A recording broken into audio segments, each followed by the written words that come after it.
റോമലേഖനം 8:18-19-20 വാക്യങ്ങൾ വായിക്കുമ്പോൾ നമ്മിൽ വെളിപ്പെടുവാനുള്ള തേജസ് വിചാരിച്ചാൽ ഈ കാലത്തിലെ കഷ്ടങ്ങൾ സാരമില്ല. ഏത് കഷ്ടങ്ങളിലൂടെയും ഏത് വെല്ലുവിളിയിലൂടെയും നിങ്ങൾ പോകുന്നുണ്ടെങ്കിലും നിങ്ങളുടെ നോട്ടം ക്രിസ്തുവിന്റെ മുഖത്ത് നിന്ന് മാറ്റരുത്. കാരണം അവങ്കലേക്ക് നോക്കിയവരാണ് പ്രകാശിതരായത്. എബ്രായർ 3:1 വായിക്കുന്നു, അവൻ യേശുവിനെ ശ്രദ്ധിച്ചു നോക്കുക.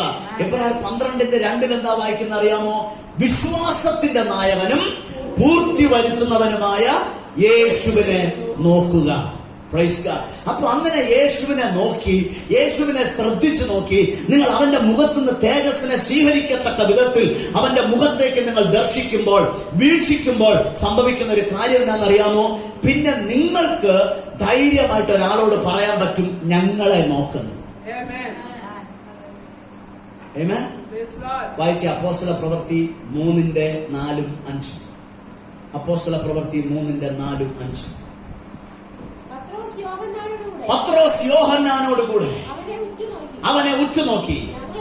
അയ്യോ, അതിന് അത്രയും ലഘുവായിട്ട് വായിക്കരുത്, കുറച്ചുകൂടെ സീരിയസ് ആയിട്ട് വായിക്കണം.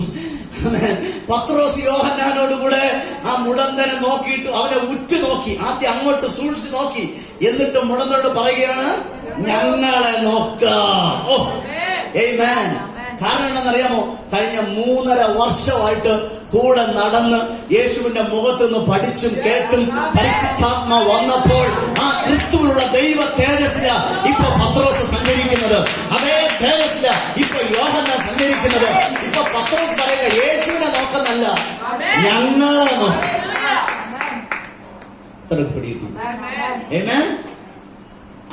ആ ലെവൽ ഓഫ് ഗ്രോത്തിലേക്ക് ആര് വന്നു? പത്രോസ് വന്നു. പക്ഷെ പൗലോസ് കുറെ കൂടെ കടന്നു.